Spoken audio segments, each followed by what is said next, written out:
Welcome to Holston Valley Unitarian Universalist Church. I am the Reverend Tiffany Sapp, the minister of this church, and my pronouns are she and her. Thank you for joining us today, and especially warm welcome to folks who are new or newer here. Our greeters at the welcome table by the door can help you get oriented if you have any questions. If you have little ones, our greeters can show you the way to the nursery, which is available during the service for children ages 6 and younger. Today, we are invited to remember the people who are dear to us, who have passed away in the last year. And we have a special space here on our candles table to leave pictures, mementos, symbolizing their presence that is still with us even now. During the singing of our opening hymn, if you have anything that you want to bring up and add to the table, you are invited to do so. And if you did not bring anything for someone you want to remember, don't worry. There are paper leaves in your bulletin and pens at the end of every row, and you are welcome to write down the names of the people you want to remember, and you can bring them up to the table while we sing the opening hymn, if you wish. So, please rise with me in body or spirit as we sing together hymn number 1066. It's in the teal hymnal, O Brother Sun.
Do you believe in ghosts?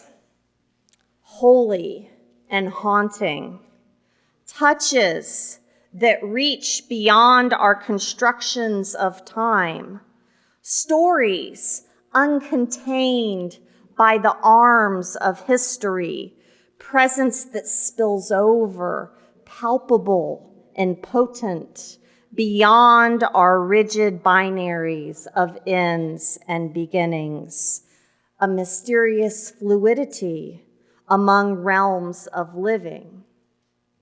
Lives leave traces among us. Relics summon them without our even asking. A coffee cup, a collar, a mere suggestion of a scent. Imprints and remnants dance and weep in our midst, eerie residue in transitions of matter and spirit. There is grief that outlasts death, horrors untended, still screaming unheard, love that aches for more time. We mostly move through our days unnoticing and arrogant until something peculiar animates our senses, disturbs our illusions of severed connections, and untidies our certainties of knowing and fact. A wider web of life ensnares us, sticky and elusive, every fragile thread weaving a cosmic tapestry across planes of existence. Call it heaven, call it hell, to this hallowed tangle we belong. Please join us in a moment of quiet contemplation as we prepare for our time together.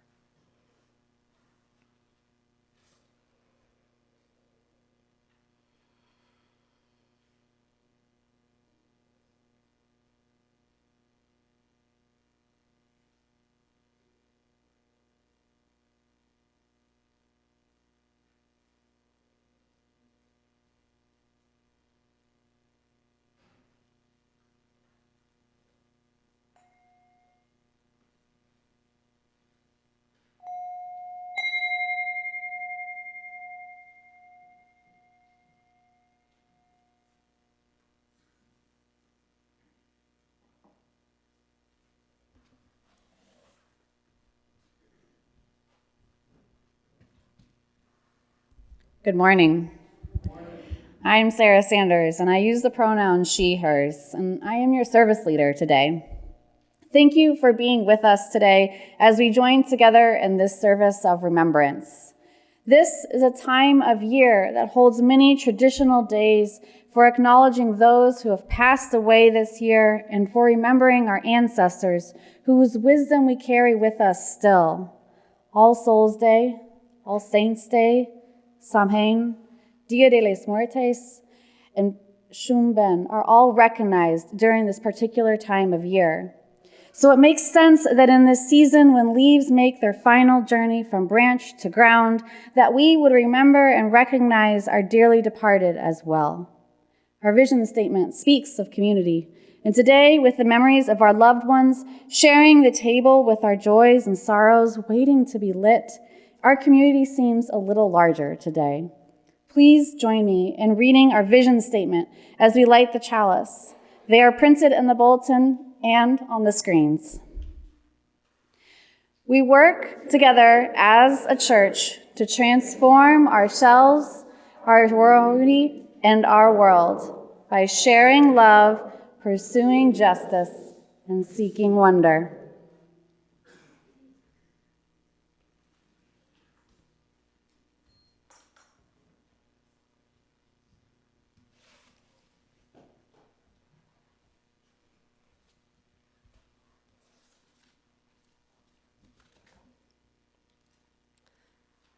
Part of sharing that love that we just talked about in our vision statement is in the sharing of our joys and sorrows.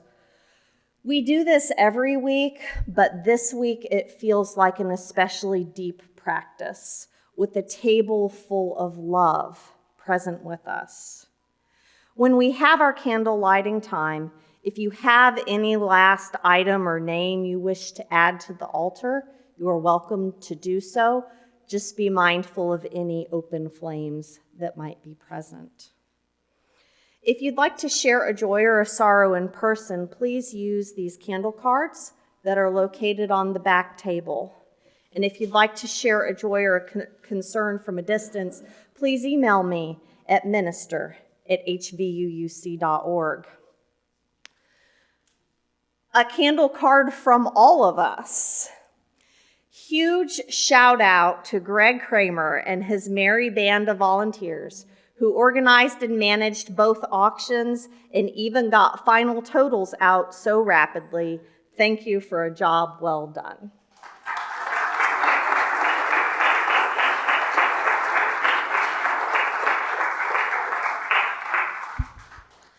And an update on Gerald Keep. He is in the hospital at Johnson City Medical Center.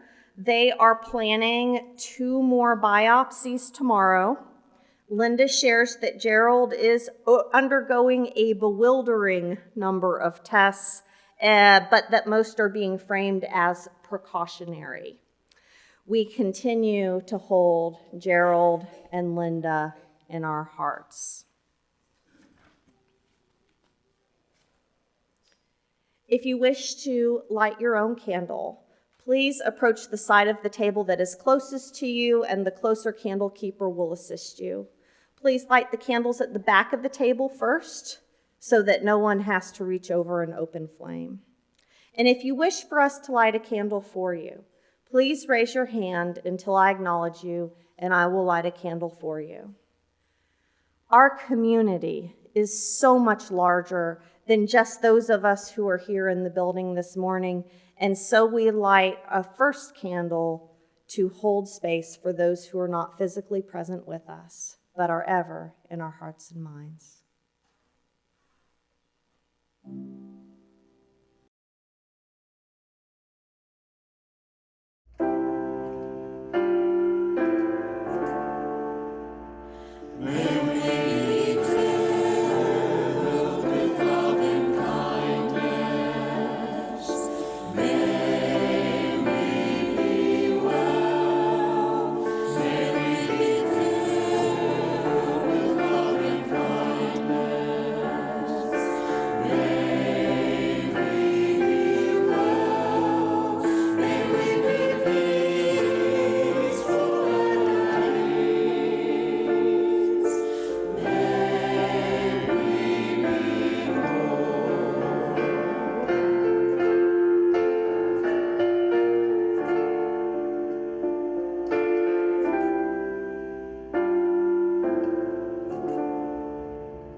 Our reading is a reflection from Braver, Wiser, a weekly Unitarian Universalist humanist publication.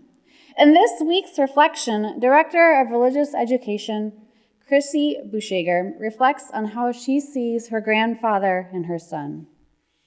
We all carry inside us people who came before us. Liam Collinon. He was just like me, my teenage son, Caleb, exclaimed as he wandered around the barn. We were visiting my 95-year-old grandma in western Pennsylvania.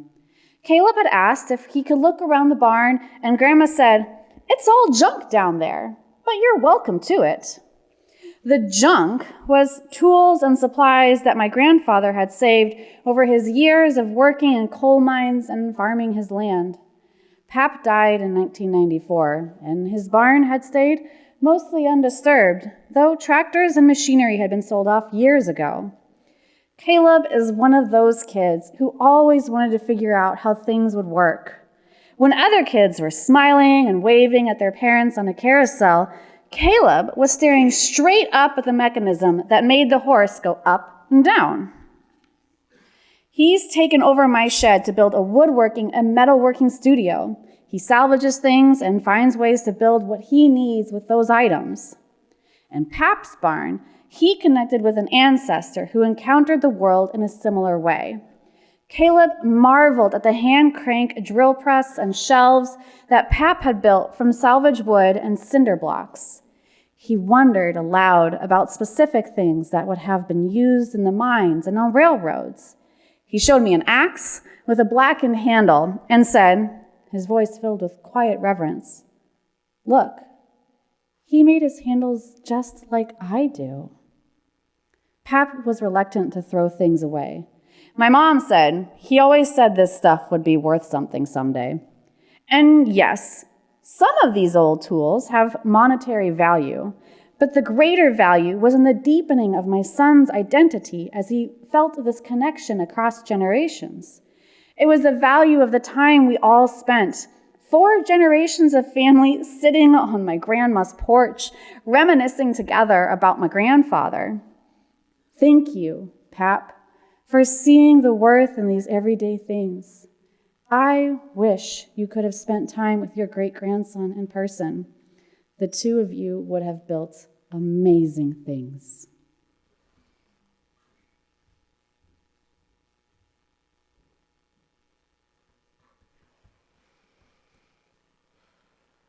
We all carry inside of us people who came before us. That is what today is all about. The pagans who call this time of year Samhain call these people we carry with us ancestors. The Christians who call this time of year All Saints' Day and All Souls' Day call these people saints. However we label or don't label this time of endings, and however we label and don't label the people that we have lost, the deeper truth remains that we are part of an interconnected web, and so are they. For Chrissy Bushyager, she saw her grandfather and her son. We often see the impact and hear the echoes of the people we have lost. Today is an invitation to reflect on them, to grieve them, to remember them, those whose deaths have taken them from our worlds, but their essential echoes of who they are remain with us and within us today. Our table is full of names and images and mementos, and they represent each of our own inner circles of loss. And it is beautiful to behold.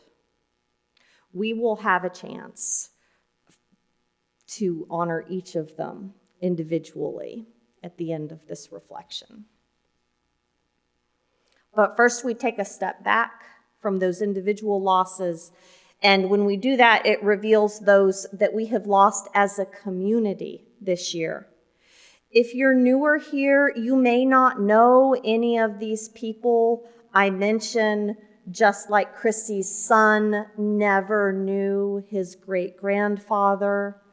But these people are our saints, our ancestors. And in some cases, they are our wife, our mother, our friend.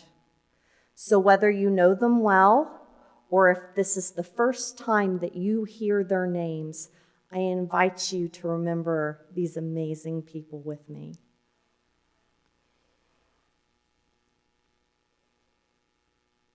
This is Amy Bond.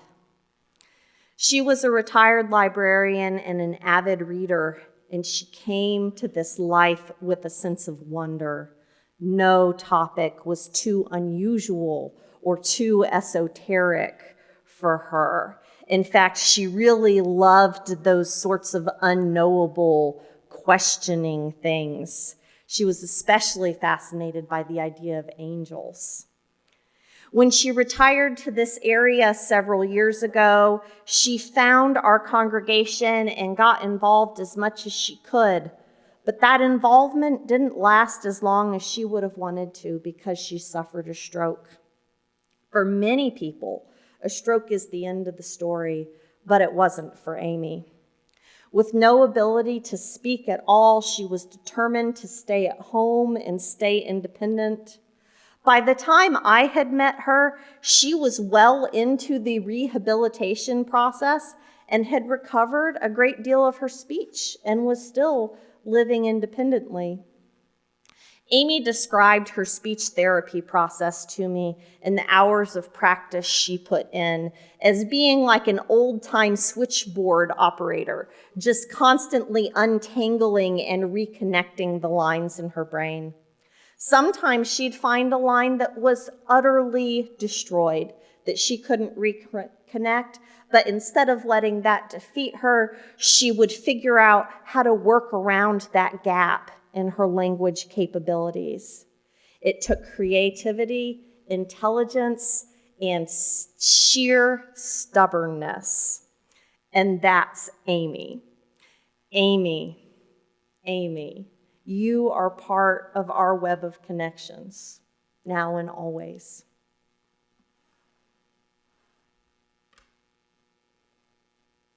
This is Rebecca Rowe Alone. Her daughters grew up in this church and returned here last fall to say farewell to her. We lost her far too young. I never got a chance to actually meet her, but the stories that have come to me about her paint the picture of a beautiful spirit, a mother, a wife, a friend to many.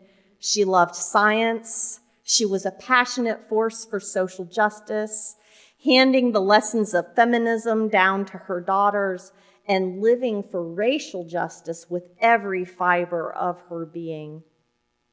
She loved Star Wars movies, The Princess Bride, Pride and Prejudice, and all the Disney movies. Rebecca and I could have had the movie marathon to end all movie marathons. It's humbling to me to speak well of someone I never met in front of several people who knew her so very well and loved her dearly, people who sat by her bedside when her body was completely uncooperative, people who went to youth group with her daughters. I may have never met Rebecca, but I see the evidence of how you love her, and that tells me everything I need to know. Rebecca, you are part of our web of connections now and always. And this is Phyllis Holmes, and I love this picture so much. Yeah. Phyllis was another avid reader. She read Catcher in the Rye in the 3rd grade and Gone with the Wind in the 8th grade and got in trouble for both. And she never stopped reading. She was a sparkling, brilliant woman that met her husband of 60 plus years in dance class and would dance with him for the rest of her life. She was the first vice president of this area's National Organization for Women. She was a computer programmer way before it was something that just anyone was doing. She cared deeply for her church, loved working together with her friends, and missed them so much when her health kept her from seeing them. Phyllis had a lung condition during the pandemic, of all things, meaning that for her and James, coming to church, even once we reopened, was tragically not a possibility. And she was so very you. She had a strong sense that you did the right thing simply because it was the right thing, not because some outside authority told you to. She had a clear ethical code, and it was a code she made her own and did her best to live. In some of her final writings, she said, "Being human, I failed at these aspirations some of the time, but I also prevailed some of the time." If I can write with such clarity and honesty about my life when it is coming to a close, I will count it a blessing. Phyllis, you are a part of our web of connections, now and always. These are the people that I know of that were members of Friends of this church and who have passed away since this time last year. Collectively, we do grieve more than these three. We spiral out. We also recognize our interconnected world community. Sometimes you don't have to know someone personally for them to still impact your lives meaningfully.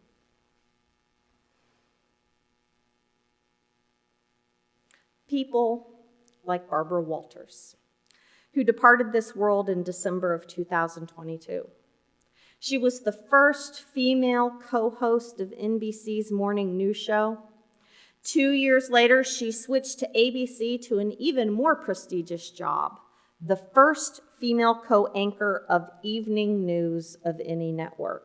Y'all, this was before we had cable and all that stuff. This was a big deal. Rumor has it that her male co-anchor was disdainful of sharing his desk with a woman. So her solution was simple. She worked around him. She got her own news. She got her own interviews.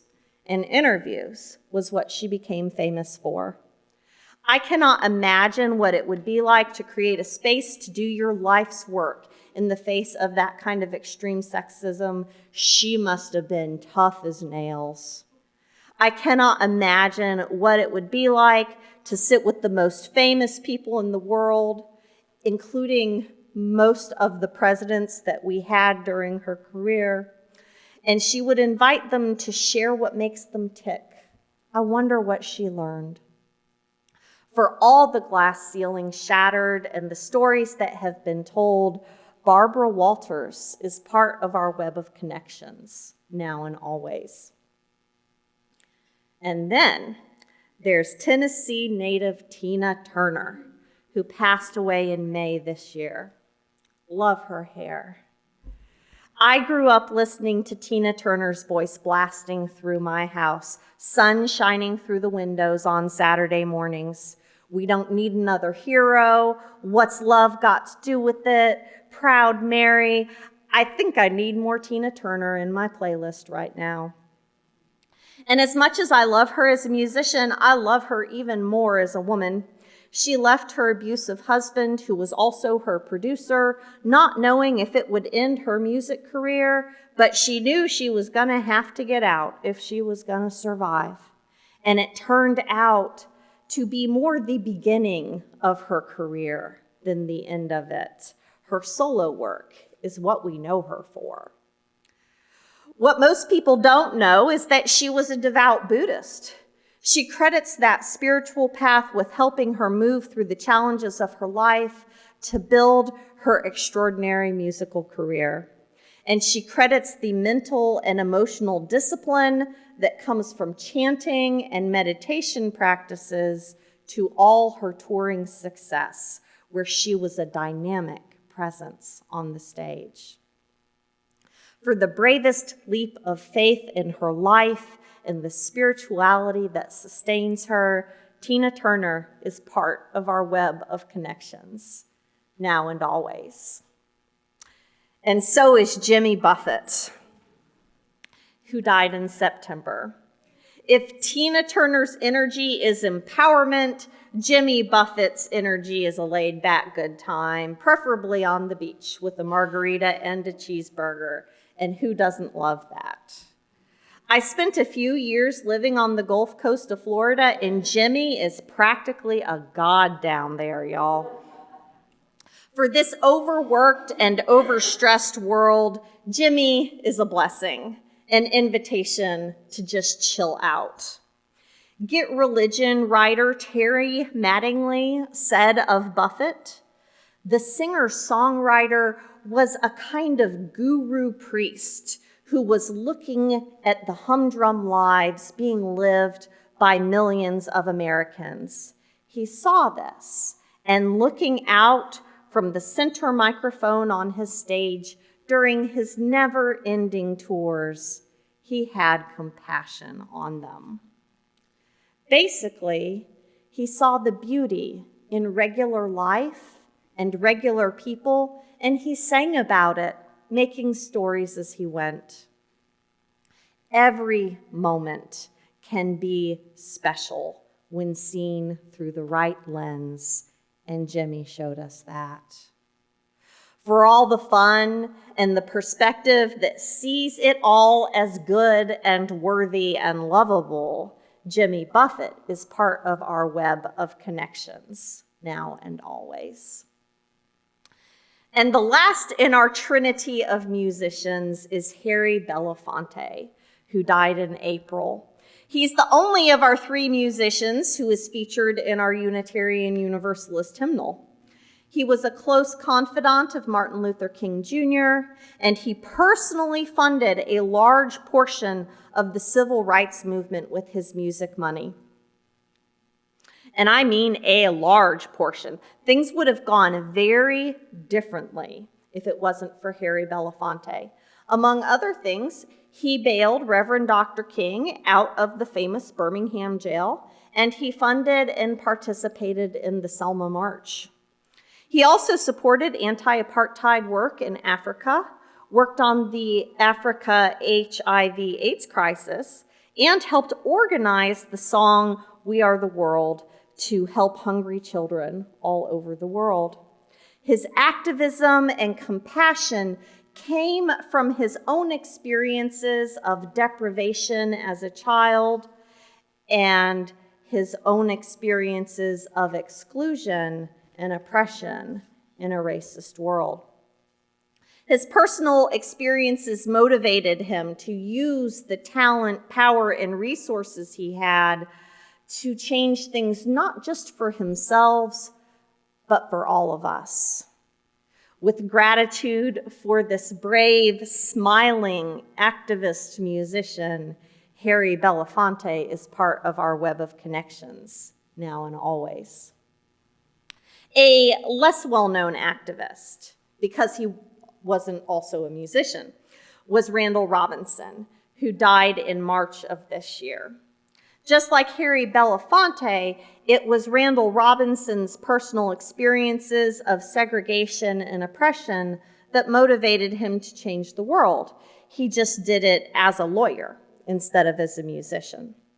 In an interview with Progressive magazine, he said, "The insult of segregation was searing and unforgettable, and that we all have to die, and I preferred to just have one death. It seems to me that to suffer this insult without response is to die many deaths." He founded Trans Africa, a foreign policy advocacy organization, and through that, he organized a sit-in at the South African Embassy to lobby against apartheid, and went on a 27-day hunger strike to pressure the U.S. government to reinstate Haiti's democratically elected president. I bring him and Harry Belafonte here together side by side, not just because they both died this year, but because they had similar experiences with oppression and similar passion for similar causes, but had very different skill sets. And while one was pretty famous and one was less so, both dramatically impacted the world with their passion and their talents. For his persistent and intentional labor on the behalf of oppressed people, Randall Robinson is part of our web of connections now and always. Yeah. Randall is an example of how the people who are directly affected by oppression are the people who are best suited to lead the social change that is needed, and so is our next Saint, Judy Heumann. Her life and work as a disability rights advocate literally changed how we look at, approach, and legislate matters of disability in the U.S. I already talked about her a great deal last month in my sermon about prophetic people. She has made that much of an impression on me. She's the one who was told that she couldn't go to school in her wheelchair because she was a fire hazard. In her biography, she said this: "Change never happens at the pace that we think it should. It happens over years of people joining together, strategizing, sharing, and pulling all the levers they possibly can. Gradually, excruciatingly, slowly, things start to happen, and then suddenly, seemingly out of the blue, something will tip." For her rejoinder that the efforts that are worth doing together, Judy Heumann is part of our web of connections now and always. And here's a guy that you've probably never heard of, even though all of you have heard of his work. Does anyone want to guess at who this guy is or what he did? The sheep is Dolly. I knew I could count on my scientists here. All right. The human in this picture is Ian Wilmot, and sure enough, he's sharing the photo with his own creation, who is much more famous than he is. Dolly the sheep, the first mammal that was cloned from a non-reproductive cell. The news of Dolly's viable birth set off a lot of worries in the world, and we might like have sci-fi cloned armies of humans running around one day. But it turns out the process was so expensive and the success rate was so microscopic that we're still a long way from worrying about masses of cloned humans, thank goodness. But what his work did show was the flexibility of stem cells and created many medical uses through these experiments. He also refined the use of viruses as a delivery method for genetic modifications, a concept that has been wildly popular in science fiction and regular science ever since. I like having Sir Ian as one of our featured departed saints this year because we really do need to be reminded that even if we're not famous, we still have an impact. For the sheer audacity of doing something that's never been done before, Ian Wilmot is part of our web of connections, now and always. So we've remembered some people who have worked their way into the awareness of the world. And before that, we've remembered some people who have made an impact on our little shared world here. But there are others to remember here today too. The ones that we have loved and lost personally. And as much as this is a place for each of you, this is a place for your grief and your memories and your tears and maybe even your laughter. It's often a bittersweet feeling when the pain of our loss intermingles with the depth of our love.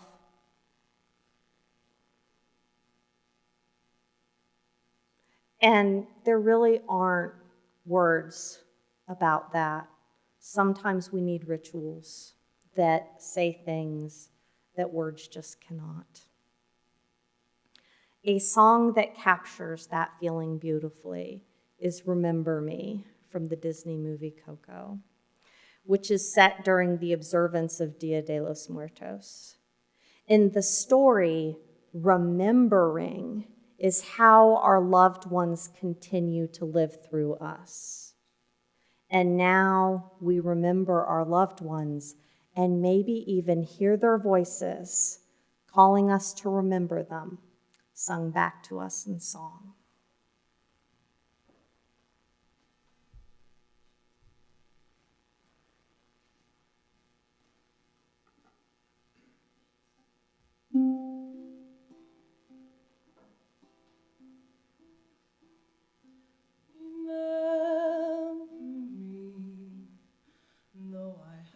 Say goodbye, remember me.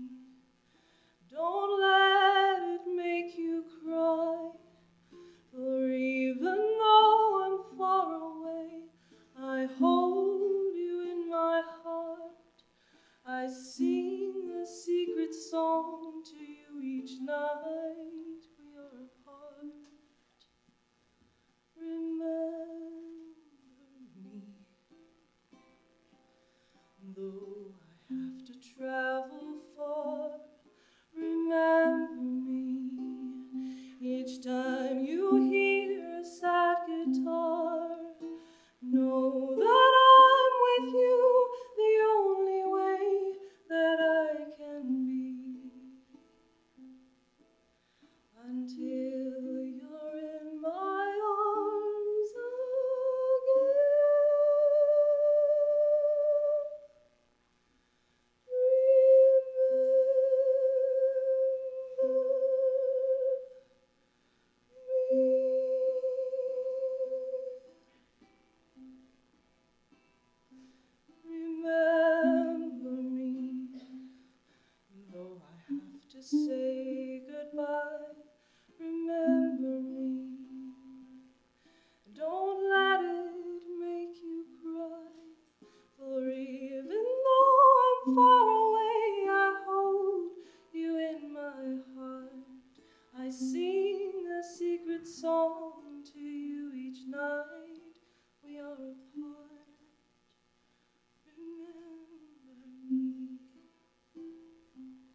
For those who came before us, we offer gratitude and thanks. May their memories be a blessing. May we feel surrounded by their love as we go forth from this time and place. Let us be inspired by their courage, their wisdom, and their dreams. Let us honor them by doing the work of living boldly, loving mightily, and creating heaven on earth.